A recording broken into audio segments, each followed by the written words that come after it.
Merci d'être avec nous sur les antennes de la télévision nationale. Au sommaire de ce journal, élection présidentielle du 28 décembre à Farana. Le ministre de la Défense est au contact de la troupe. Des messages de paix et de cohésion sociale ont été véhiculés pour un scrutin apaisé.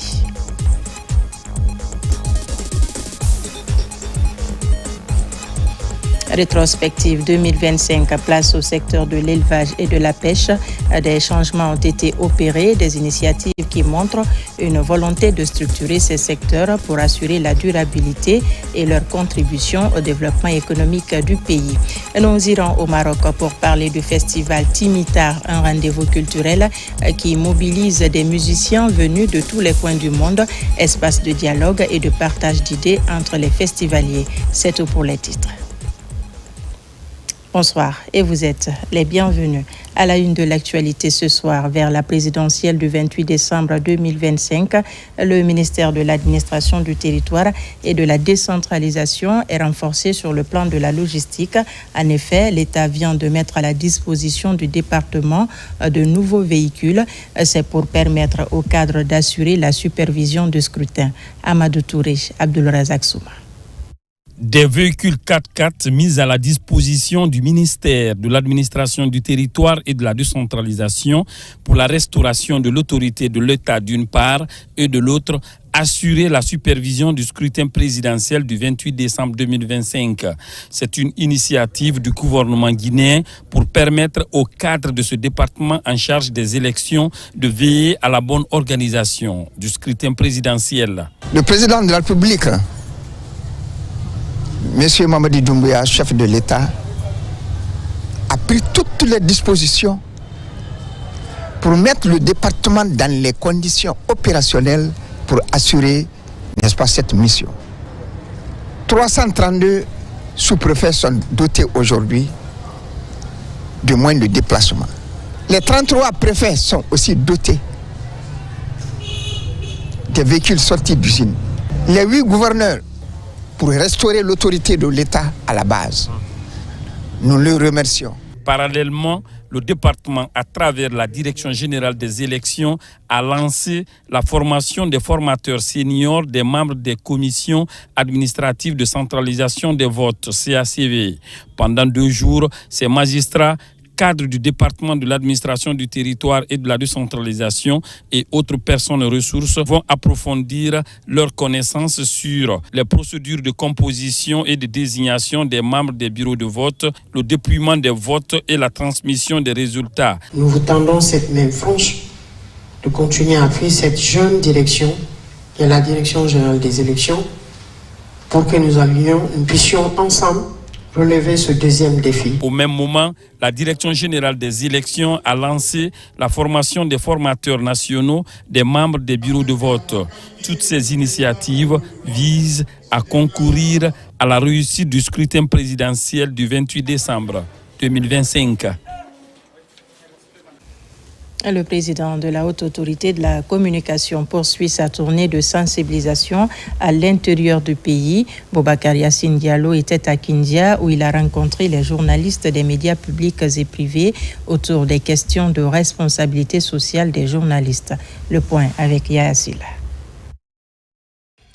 La région de Kindia a constitué la deuxième étape de sa tournée nationale, cruciale à l'approche de l'élection présidentielle prévue le 28 décembre 2025. Le président de la Haute Autorité de la Communication, Boubacar Yassine Diallo, est venu témoigner sa reconnaissance au travail bien fait des journalistes de Kindia pendant le référendum passé. Faites très bien pendant 1 an tous.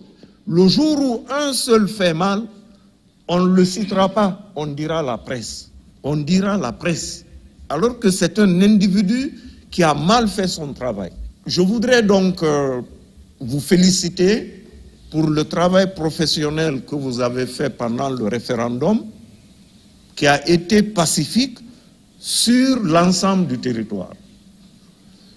Je vous demande humblement d'assumer de la même manière la couverture médiatique de l'élection présidentielle du 28 décembre 2025. Plusieurs autres points ont été soulignés, notamment la fragilité du secteur de la presse du point de vue économique, la création des sites web au lieu de web TV qui n'est pas autorisé par la loi et la gestion transparente des subventions publiques. Entièrement à votre disposition, chers journalistes.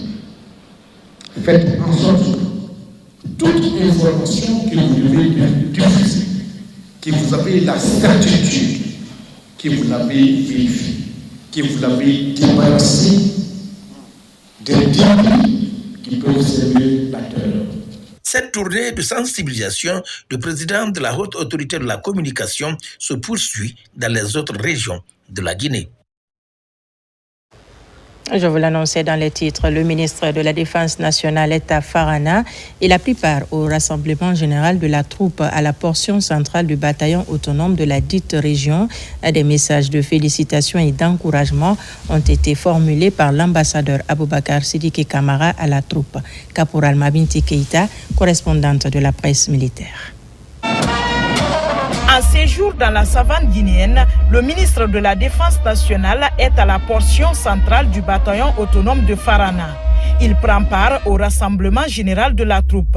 Devant le commandement des forces de défense et de sécurité de la région, le général Aboubakar Sidiki Camara a transmis à la troupe le message de félicitations et d'encouragement du commandant en chef des forces armées guinéennes pour la discipline, l'intégrité et la vigilance observées au quotidien.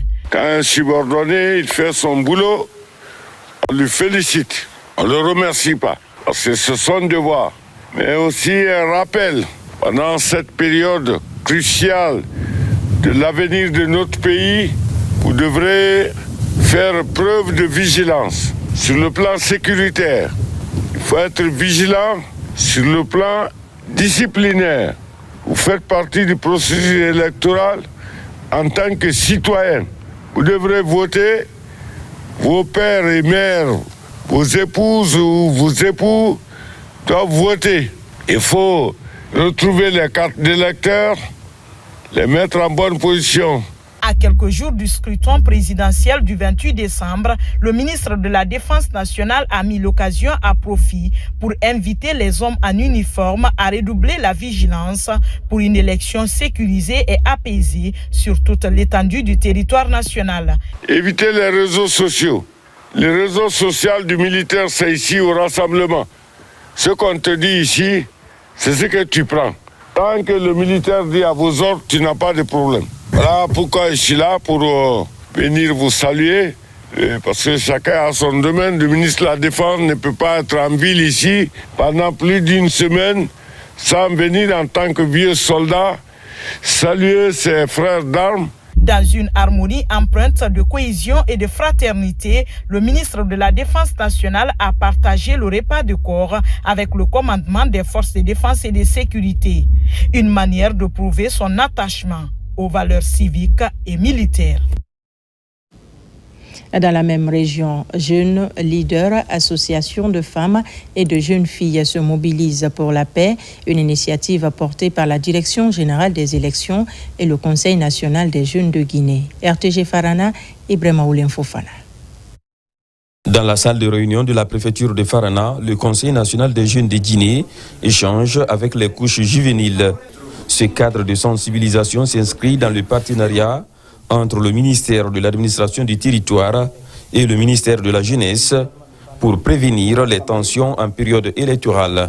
Il faut que pendant les élections, qu'il y ait la paix, qu'il y ait la cohésion et que la mobilisation soit très forte. Tous ceux qui ont l'âge de voter, qui disposent des cartes, dites-leur d'aller vers les bureaux de vote et essayer de voter pour la personne qu'ils veulent. Les échanges portent sur les enjeux électoraux et la préservation de la paix. La direction régionale des élections et le Conseil national des jeunes prêtent une oreille attentive aux préoccupations des participants afin de mieux les éclairer sur leur rôle et responsabilités. Alors nous sommes ici parce que le 28 décembre 2025, toute la population guinéenne, en grande partie composée de jeunes, sera appelée aux urnes pour voter. Alors on est venu pour sensibiliser les jeunes, pour les mobiliser pour une participation massive au processus électoral et après pour l'acceptation des résultats, et surtout pour qu'ils soient des acteurs de paix à travers des messages bien structurés à véhiculer pour mobiliser les citoyens à grande échelle pour cette élection. Au cours des échanges, nous avons compris le comportement qu'on doit adopter avant les élections, pendant les élections et après les élections. Je sors vraiment satisfait, je sors outillé parce que je sais déjà le comportement que je dois adopter avant le 28, pendant le 28 et après le 28. Cette campagne de mobilisation citoyenne menée avec l'implication de la société civile vise une participation électorale responsable, la prévention des tensions et violences, le respect des règles électorales et de la cohésion sociale tout au long du processus électoral. Elles sont appelées Femmes de foi de Guinée. Elles viennent d'organiser une lecture du Saint-Coran au centre islamique de Donka. La démarche s'inscrit dans le cadre de la promotion de la paix et de la quiétude sociale. La cérémonie a mobilisé les sages des 13 communes de Conakry et les associations islamiques. Compte rendu Fatmata Batouli Diallo. Elles ne partagent pas la même religion, mais elles ont une vision commune, celle de promouvoir le vivre ensemble en Guinée. Réunies dans cette salle polyvalente du centre islamique de Donka, ces femmes musulmanes et chrétiennes ont décidé de parler d'une seule voix pour prêcher la paix et la non-violence en cette période électorale. La Guinée a besoin de repères, elle a besoin de lumière, elle a besoin de voix qui apaisent. Et ces voix, c'est les nôtres, les voix des femmes. Nous, femmes de foi, savons ce que signifie veiller. Nous veillons sur nos familles, sur nos communautés, sur nos lieux de culte, sur nos enfants, sur nos valeurs. Nous veillons sur la paix, souvent dans le silence, parfois dans la fatigue, mais toujours avec conviction. Par des prières et des sensibilisations axées sur le rôle et l'implication des femmes de foi dans le maintien de la paix et de la quiétude sociale, elles entendent renforcer l'éducation parentale et cultiver le bon comportement dans la société. Nous avons réuni les femmes aujourd'hui pour les exhorter. C'est nous qui devons conseiller, c'est nous qui devons éduquer, c'est nous qui devons, c'est-à-dire prendre tout en charge. Nous sommes obligés de le faire. Et on est à l'orée des élections. Les élections, c'est nous, c'est pas les hommes. Quand les mamans appellent les enfants, il n'y a aucun acteur politique en Guinée et social qui ne vient pas d'une maman.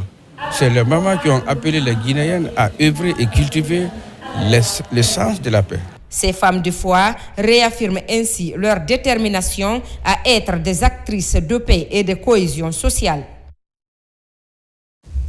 Sensibilisation sur la paix en période électorale. Les femmes pour l'excellence et la paix FEPA ont sillonné les marchés de Bessia et Madina pour passer des messages de paix et d'unité nationale à ceux afin que règne le vivre ensemble avant, pendant et après l'élection présidentielle du 28 décembre prochain. Plus de détails avec Ousmane Ba et Youssouf Kamara. C'est une campagne de sensibilisation citoyenne dans les communes de Matam, Bessia, Matoto et Ratoma. Une initiative de la structure Femmes pour l'excellence et la paix en vue des élections libres et apaisées le 28 décembre prochain. À Bessia, la foule a répondu massivement à l'appel. Sur place, l'ambiance est époustouflante.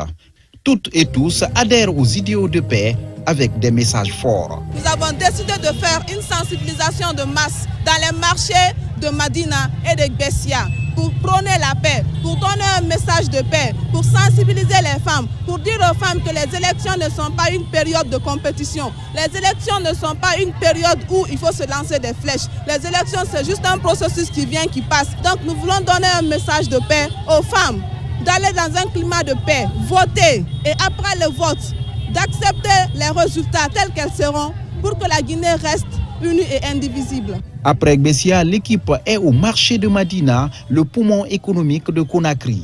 Les femmes qui constituent le baromètre de la société sont sur place et les mêmes messages de paix et de cohésion sociale sont distillés. Le jour des élections, je souhaite que le scrutin se déroule dans la paix et la quiétude. Chacun doit s'impliquer à tous les niveaux pour que règne la paix dans tout le pays. Déterminée à aller jusqu'au bout, l'ONG Femmes pour l'excellence et la paix envisage de déployer des équipes le jour des élections pour constater la réussite de leurs efforts fournis pendant cette période de campagne présidentielle. Dans la sous-préfecture de Kouroussa, les sages de la sous-préfecture de Babila se sont retrouvés pour une grande cérémonie de lecture du Saint-Coran. Des prières ont été faites pour une élection apaisée dans notre pays. Les imams des 15 localités relevant de la juridiction de Babila ont répondu présents à l'appel. Notre reporter Bakari Bamba Kondé était de la partie. Suivez. Dans un élan de solidarité et de paix, les sages des 15 districts de la sous-préfecture de Babila, situés dans la préfecture de Kouroussa, se sont réunis sur la place publique pour promouvoir le vivre ensemble à l'approche des élections présidentielles. Cette rencontre est également l'occasion de prier pour un bon déroulement de la présidentielle du 28 décembre prochain à travers toute la Guinée. Un moment fort symbolisant l'espoir d'une Guinée nouvelle. Et Elhadj Amadi Keïta à la Cour suprême de Conakry. Il a pris cette initiative effectivement au nom du village et pour effectuer cette lecture de Coran pour l'apaisement et la paix et l'entente au sein de notre communauté. Ces sages de Hamana ont plusieurs fois rappelé l'importance de l'unité et de la sérénité dans le processus électoral. Ils ont aussi appelé tous les citoyens à privilégier le dialogue et la compréhension mutuelle afin d'éviter les tensions et les conflits en cette période sensible.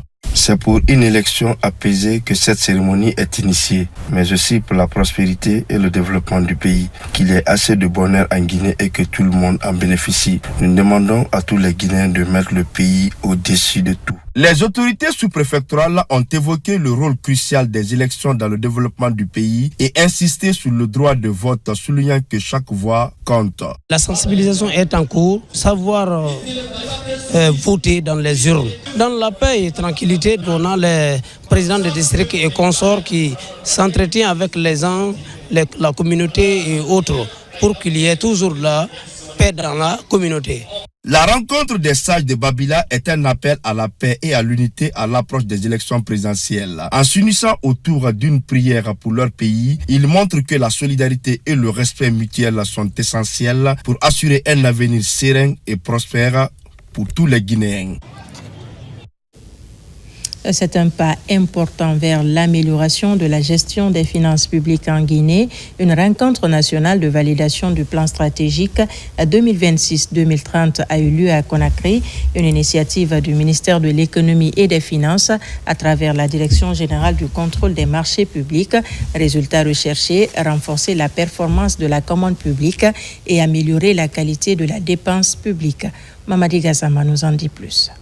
Le programme de référence intérimaire étant arrivé à son terme, tous les projets de développement sont désormais orientés vers le programme Simandou 2040. Et c'est à ce titre que se tient cette rencontre nationale de validation du plan stratégique 2026-2030 de la Direction générale du contrôle des marchés publics. La validation du plan stratégique de la DGCMP consiste à doter notre direction d'un cadre de référence de travail, de collaboration avec ses partenaires et pour nous permettre de sortir désormais du pilotage à vue. L'enjeu est de redynamiser, moderniser et professionnaliser davantage la commande publique. Ces défis sont d'ordre de gouvernance, sont d'ordre de procédure, mais aussi ces défis sont d'ordre des capacités techniques humaine, tout simplement de capacité opérationnelle. Ce plan national qui se repose sur 4 axes stratégiques majeurs permettra désormais à la Direction générale du contrôle des marchés publics de renforcer son système de contrôle et maximiser sa contribution à la croissance économique nationale. Le premier axe de ce plan-là vise à aider la DGCMP à se digitaliser. Le deuxième axe qui va être abordé, c'est l'axe de la performance même de la DGCMP et l'amélioration de la gouvernance de la commande publique. Le troisième axe, c'est le renforcement des capacités des acteurs de la commande publique de Guinée. Et le quatrième axe va mettre l'emphase beaucoup plus sur la déconcentration des services de la DGCMP à l'intérieur du pays. Pour les autorités, ce nouveau plan constitue un outil essentiel pour garantir une meilleure gouvernance à travers une utilisation rationnelle des ressources et une commande publique plus efficace au service du développement. Dans l'actualité encore, la Jeune Chambre internationale de Guinée a tenu sa convention nationale du mandat 2025 et l'élection du nouveau bureau pour l'année 2026. Le but est de promouvoir le leadership et l'alternance démographique au sein de cette organisation. Plus de détails avec Mikini Moussa Kamara et Ibrahima Oulem Fofana. La Jeune Chambre internationale JCI de Guinée a procédé au renouvellement de son bureau exécutif pour la mandature 2026. Une assemblée élective a suivi pour élire le nouveau bureau avec la présidence de l'organisation locale comme poste phare. L'heure est venue d'ouvrir un nouveau chapitre de notre histoire. La JCI Guinée doit se réinventer, se moderniser et redéfinir son image pour être encore plus proche des jeunes, plus audible dans l'espace public et plus crédible auprès de nos partenaires. Moment fort de notre calendrier institutionnel, ce que nous avons vécu ces dernières semaines va bien au-delà de la simple exécution d'un programme. Cela a été un exercice de leadership collaboratif, fait de résilience, d'adaptation, parfois d'incertitude, mais nous étions animés par une volonté commune, servir avec excellence. Le bureau sortant énumère le bilan de son mandat. Si je devais résumer notre mandat en 3 mots, ce serait travail, résilience et impact. La Jeune Chambre internationale JCI est une ONG mondiale qui fédère les jeunes chambres de plus de 124 pays, réunissant des jeunes de 18 à 40 ans engagés pour transformer leur communauté. Présente au sein d'institutions comme l'ONU, l'UNICEF et l'UNESCO, la JCI agit pour les objectifs de développement durable. À l'Université de l'Abbé, des infrastructures modernes voient le jour. Elles sont inaugurées en présence des membres du gouvernement, des infrastructures pour renforcer l'excellence académique. Par ailleurs, des ordinateurs sont remis aux étudiants les plus méritants. Mounir Barish, reportage. Ces infrastructures pédagogiques modernes réalisées par le ministère de l'Enseignement supérieur viennent transformer durablement l'Université de l'Abbé. Elles répondent aux commodités requises et s'inscrivent dans la vision du chef de l'État qui place l'éducation au cœur du programme Simandou à travers le volet Simandou Academy dédié à la formation du capital humain. En inaugurant ces nouveaux bâtiments, vous affirmez clairement que l'enseignement supérieur n'est pas une charge pour l'État, mais un investissement stratégique pour l'avenir de la Guinée. C'est un message fort adressé à la jeunesse. La République croit en elle et mise sur son intelligence. Cet investissement majeur vise à doter les institutions du pays d'infrastructures innovantes, durables et adaptées aux exigences académiques modernes. En ce jour d'inauguration, je ressens à la fois de la fierté et de l'humilité. Humilité parce que ces réalisations nous obligent, elles nous imposent de hisser notre niveau de performance, de discipline et d'engagement. J'engage monsieur le recteur et son équipe à engager également très rapidement les démarches et donc de prévoir dans le budget 2026 l'ameublement des bâtiments qui restent, l'équipement de la bibliothèque, ainsi que l'aménagement de l'extérieur de ces infrastructures. Nous sommes à notre énième inauguration d'infrastructures. Nous en sommes très fiers. Parce que cela répond à une problématique fondamentale. Pour que l'enseignement supérieur, la recherche scientifique et l'innovation puissent se développer, il faut avoir des infrastructures de qualité. La cérémonie est également marquée par une séance de fitness et la remise d'une importante quantité d'ordinateurs aux étudiants distingués par l'excellence académique. Un tour à l'usine de pommes de terre de Mamou. La patronne de l'industrie et des PME est de passage après la rénovation des installations. C'est dans l'optique de réactiver la machine industrielle de la Guinée. Reportage de Ali Badara Kondi. Le gouvernement poursuit sa politique de relance industrielle. En Mamou, la ministre de l'Industrie et des PME, Dr Diaka Sidibé, s'est rendue sur le site de l'ancienne usine de conserverie de la pomme de terre. Aujourd'hui complètement rénovée avec des équipements de pointe pour la transformation de la pomme de terre en fruits. Avec tous les risques que cela dénote, nous avons pris l'usine de Mamou afin de pouvoir la relancer. Aujourd'hui, nous faisons les frites surgelées. Les frites surgelées dans les sachets qui sont souvent à 1 kg, 2 kg et 2 kg 500.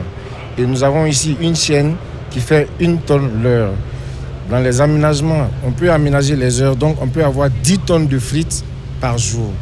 Donc vous avez une chaîne d'une très grande capacité qui peut aujourd'hui absorber une grande quantité de pommes de terre. La transformation de cette ancienne conserverie en une usine de fruits est le fruit d'un partenariat public-privé. Et la visite de la ministre de tutelle symbolise une nouvelle ère pour l'industrialisation guinéenne. Aujourd'hui, nous pouvons nous rassurer que nous sommes pratiquement à 80% dans le cadre des travaux d'infrastructure. La chaîne est déjà installée et nous espérons que dans les 2 prochaines semaines, nous allons mettre les lignes en marche pour le test et que nous puissions avoir aussi des produits de qualité. Désormais, qu'on se dise quand même la région de Mamou, Pita et autres qui sont le cœur battant même de la pomme de terre. Nous avons voulu que cette usine s'implante ici et que nous puissions avoir désormais des frites surgelées en Guinée. Non loin de cette unité industrielle, Dr Diaka Sidibé a poursuivi sa visite dans les installations de l'ancienne usine d'outillage agricole de Mamou. Elle était autrefois dédiée à la fabrication d'outils et d'équipements agricoles. Promouvoir un environnement de travail sans violence, c'est l'objectif d'une campagne lancée au ministère de l'Hydraulique et des Hydrocarbures. Cette année, la campagne est placée sous le thème « Pas d'excuses, tous unis pour mettre fin à la violence numérique faite aux femmes et aux enfants ». Mariama Kamara pour des précisions. Le ministère de l'Hydraulique et des Hydrocarbures a officiellement lancé ses actions de sensibilisation dans le cadre des 16 jours d'activisme contre les violences basées sur le genre. Une occasion pour rappeler à tous les cadres et agents leur rôle essentiel pour prévenir et dénoncer ces violences afin de garantir un milieu professionnel sûr et respectueux. En se connectant, il faut qu'on sache d'abord à quoi on s'expose. Les images, quand elles sont diffusées une seule fois, dans 10 ans après, on peut retrouver les mêmes images. Pour lutter quelque chose, il faut savoir ce que c'est. On veut les sensibiliser, les former aussi, qu'il y ait une approche très directe par rapport à la sensibilisation. À cette occasion, l'ensemble du personnel a été encouragé à devenir des ambassadeurs de cette lutte, mais aussi à renforcer la vigilance collective face à ces nouveaux dangers. Je lance un appel solennel à toutes les femmes du département, à toutes les directions du département relevant de notre ministère de porter ce message dans les foyers, dans les entreprises. Il faut qu'on dise non aux violences faites aux femmes. Aujourd'hui, nous avons mis en place des plateformes de discussion, d'échange pour enfin prendre en main toute forme de violence. Nous voulons animer un environnement sain, un environnement durable. Avec cette initiative, le ministère réaffirme son engagement à protéger les droits des femmes et des enfants, tout en soutenant toutes les actions en faveur d'une société plus juste et plus équitable. Sur un autre plan, l'ONG La Force Citoyenne mobilise des étudiants autour d'un sujet de société sans tabou. Les effets liés à l'excision et d'autres sujets concernant la vie sexuelle et reproductive sont abordés. L'objectif est d'apprendre aux jeunes à mieux connaître leur corps.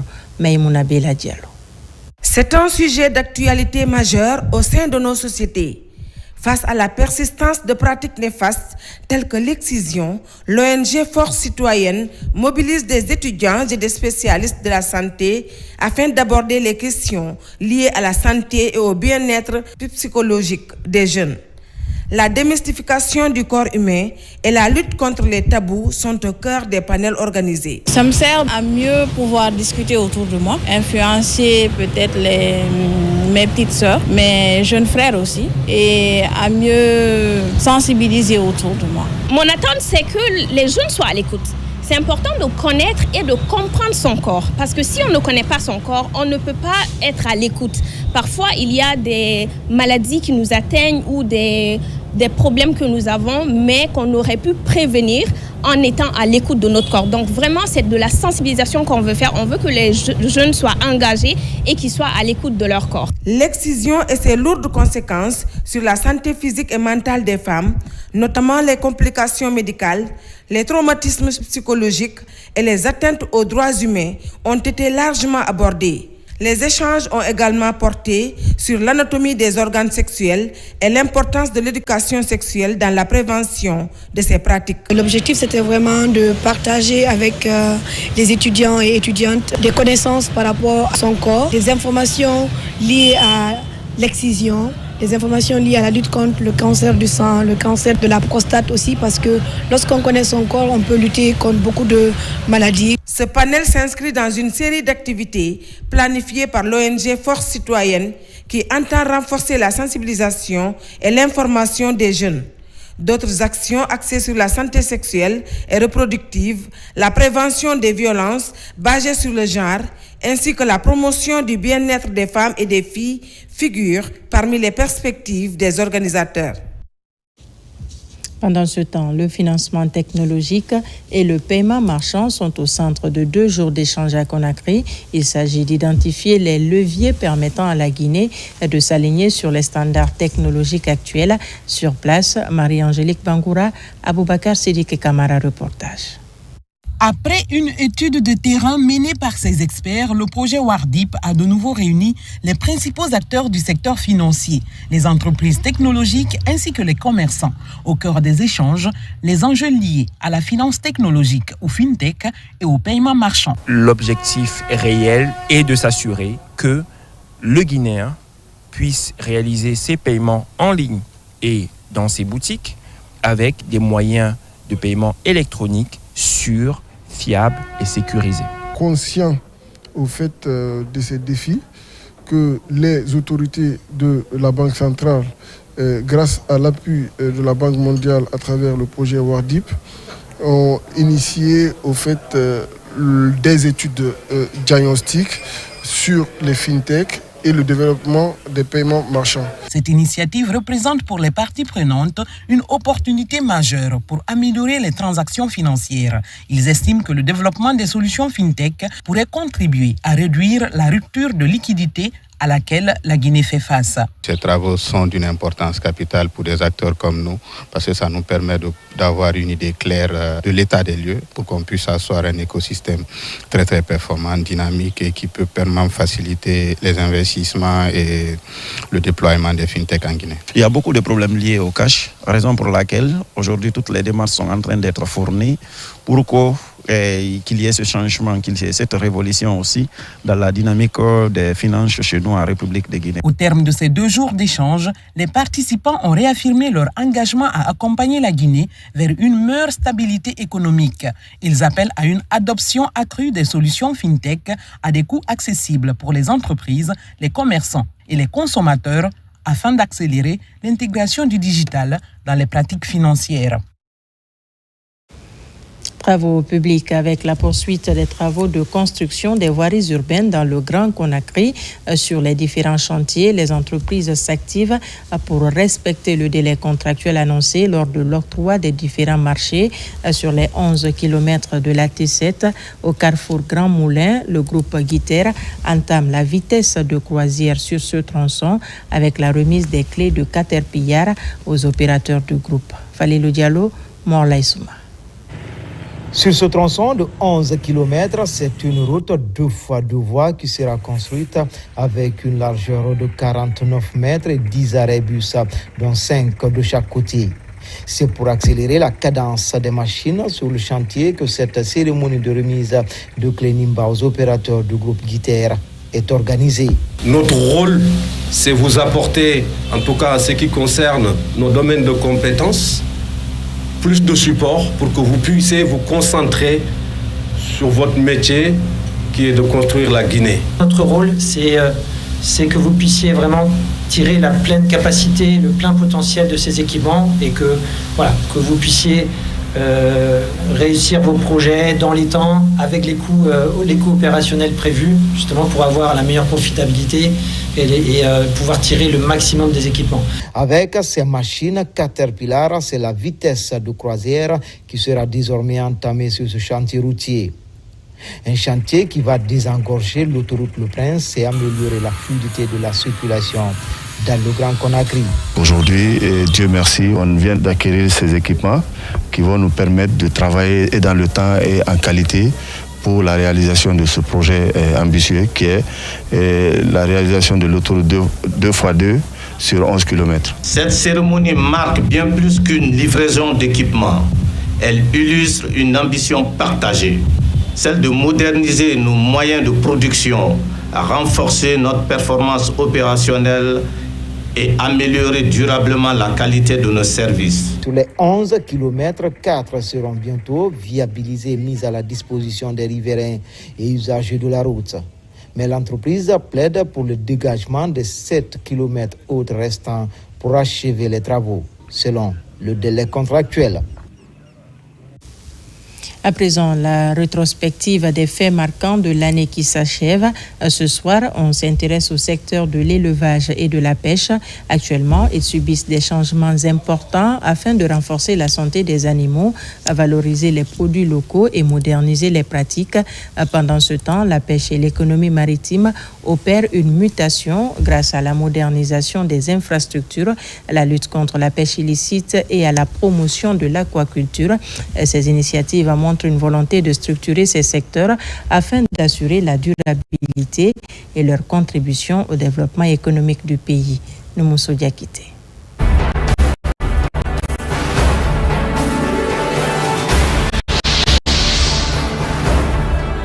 L'année qui s'achève aura été marquée par une dynamique nouvelle dans le monde rural guinéen, affirmant ainsi son rôle essentiel dans le développement national.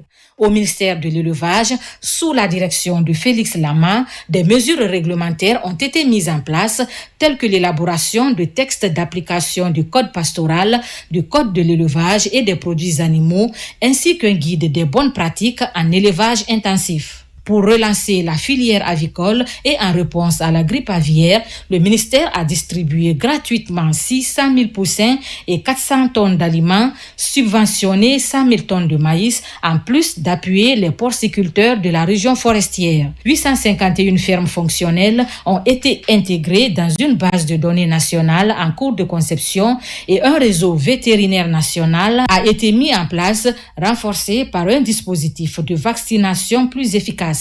Ainsi, une campagne nationale de vaccination gratuite contre la rage avec 300 000 doses disponibles a été lancée, accompagnée d'un outil digital innovant pour surveiller la santé des animaux vaccinés. Pour résoudre les conflits entre éleveurs et agriculteurs, des mesures strictes ont été prises par le président Mamadi Doumbouya et supervisées par le ministre Félix Lama en octroyant des zones de pâturage et en interdisant la transhumance frontalière. Par ailleurs, un partenariat avec l'Agence brésilienne de coopération a été établi pour améliorer la génétique des vaches de la race locale Ndama et un programme national d'insémination de 2000 vaches a été lancé avec la FAO.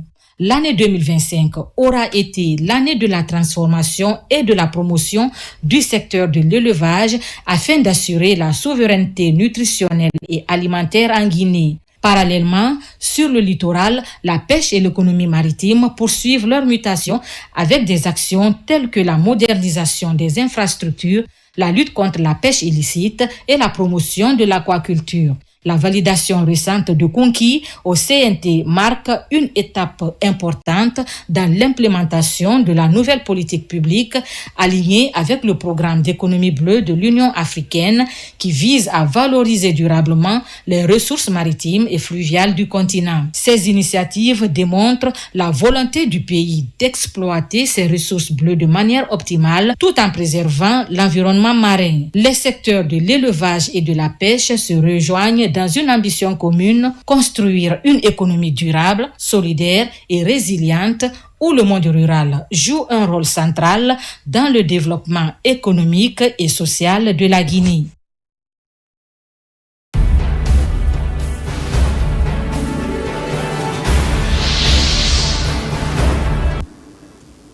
Et c'est parti pour le lancement officiel des activités de l'entreprise minière Nimba Mining dans la préfecture de Boké. Il s'agit de l'arrivée du premier train chargé de bauxite au port de Kamsar, à l'occasion pour les responsables de cette société de réaffirmer leur engagement au respect du contenu local et contribuer à booster l'économie nationale. Younouss Atawel Kamara est notre correspondant dans la région. C'est le premier train minéralier du Nimba Mining Company. L'arrivée de ce train chargé de bauxite ici au port de Kamsar annonce le démarrage effectif des activités de cette compagnie minière qui évolue dans la région de Boké, plus précisément dans la zone de Tingilinta, sous-préfecture de Sangaredi. Je crois qu'on peut dire aujourd'hui que la Guinée, elle va pouvoir donner des leçons au reste du monde comment démarrer une mine rapidement. Je voudrais remercier le département sécurité, les pompiers, l'équipe IRT, une société 100% guinéenne, 99% d'employés guinéens. Cet instant marque un tournant majeur pour notre compagnie. Pour la première fois, notre chaîne logistique fonctionne de bout en bout, de l'extraction au chargement maritime. Ce lancement est le résultat d'un travail collectif exceptionnel. Nos équipes de la mine, du chemin de fer, du port, de la maintenance, de la sécurité, de la sûreté industrielle, de l'environnement et de l'ingénierie, sans oublier nos supports de gestion de l'entreprise. Le lancement officiel des activités du Nimba Mining Company suscite beaucoup d'engouement et d'espoir chez les travailleurs.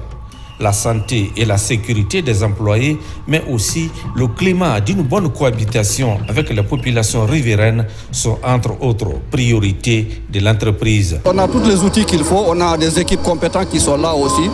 Chaque activité, chaque tâche est évaluée au départ avant de commencer n'importe quelle activité. Ce qui nous permet d'évaluer les risques et mettre des mesures correctives en place avant d'entamer n'importe quelle activité. Nimba Mining Company vient ainsi s'ajouter aux autres entreprises minières évoluant dans la région administrative de Boké pour booster l'économie nationale et lutter efficacement contre le chômage des jeunes. Le développement local et de vivre ensemble à Boké, la 4e édition du mini-marathon annuel vient de se tenir à Koboye dans la sous-préfecture de Tanene. Près de 600 coureurs ont parcouru 8 km dans la fraternité.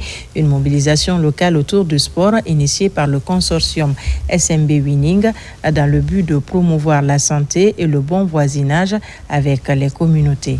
Le reportage de Mamadi Terna Kamisoko. Près de 600 coureurs, un même élan et un message fort. Courir pour la paix et la cohésion sociale. À Boké, le consortium SMB Winning organise la 4e édition de son mini-marathon dans le district de Kaboué, à Maraya, sous-préfecture de Tanene. Ici, le sport s'impose ainsi comme un outil de rassemblement au service du développement local et du vivre ensemble. Sans nul doute, cette discipline sportive constitue un puissant facteur d'émulation. Elle incite chaque participant à se surpasser afin de porter haut le flambeau d'une génération consciente, responsable et engagée pour le développement de notre pays. Ce que nous allons exhorter à la population, c'est de faire de façon à les protéger, de ne pas barricader, de ne pas faire des histoires.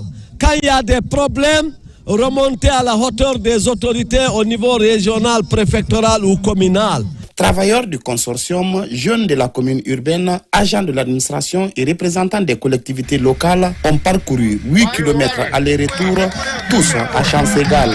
Au-delà de la compétition, ce mini-marathon se veut un symbole de bon voisinage et de fraternité. J'ai déjà été 7e, puis 2e l'année dernière.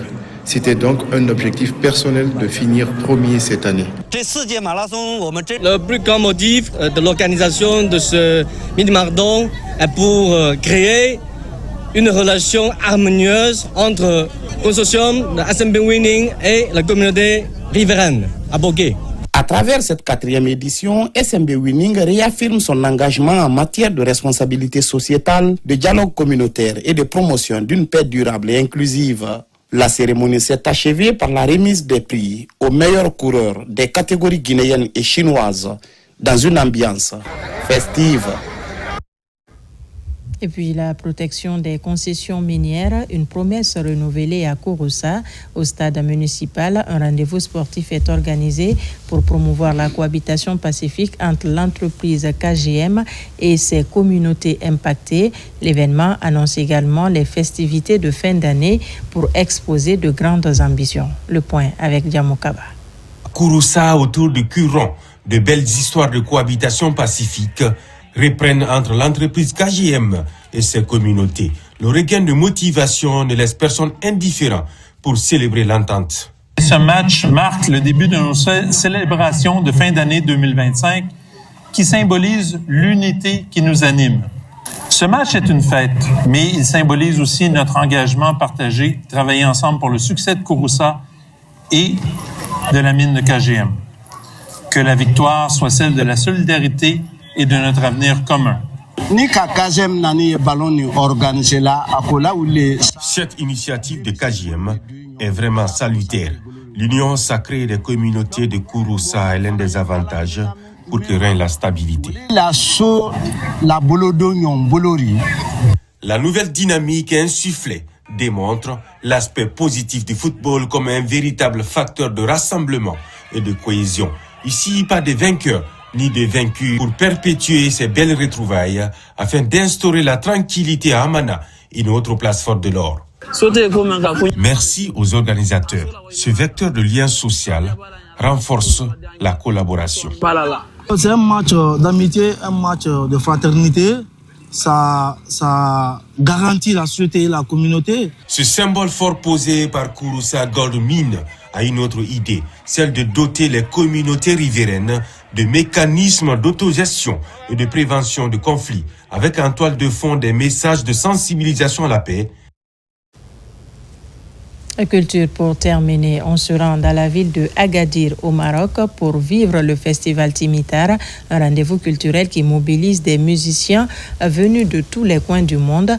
Ce festival est un véritable espace de dialogue et de partage d'idées entre les festivaliers. On retrouve notre envoyé spécial, Ousmane Ba. Le festival Timitar d'Agadir au Maroc se veut un espace de dialogue où se côtoient les cultures maghrébines avec la musique amazigh et celle du monde entier. Le festival démarre par des points de presse comme pour souhaiter la bienvenue à l'ensemble des participants avec la musique comme facteur incontournable d'intégration des peuples. J'avais d'ailleurs accueilli il y a quelques années Sipho Bombino, mais aussi d'autres artistes de Guinée, sans oublier les artistes de renom comme Youssou N'Dour, Salif Keita, Oumou Sangaré, et tous ces artistes qui sont venus se produire pendant des années ici au Festival Timitar. Mais cette année particulièrement, on accueille un plateau africain assez riche avec des artistes notamment issus du pays qui vont participer à la Cannes cette année. Cette 20e édition mobilise des talents. À l'ouverture, une soirée africaine du sud du Sahara. Sur le podium, Chanel, Chris M. Des rythmes et mélodies avec la danse typiquement teintée des couleurs de l'Afrique centrale. La musique, c'est vraiment l'une des bénédictions que Dieu nous a données. Préservons la musique, préservons la culture, continuons de partager l'art parce que vraiment l'art est magnifique. Puis c'est la grosse calibre, le reggaeman ivoirien Alpha Blondy, qui du haut de ses 72 ans émerveille le public avec ses chansons fétiches, toujours d'actualité. Ceux qui sont derrière là-bas, Cette première journée est riche de couleurs. met en exergue la place de la musique dans le renforcement des liens entre les peuples pour un devenir commun de l'humanité tout entière. Et voilà qui m'a fait à ce journal. Merci de nous avoir reçus chez vous. L'actualité se poursuit sur notre site le www.rtgguinée.info. Je vous dis à très vite pour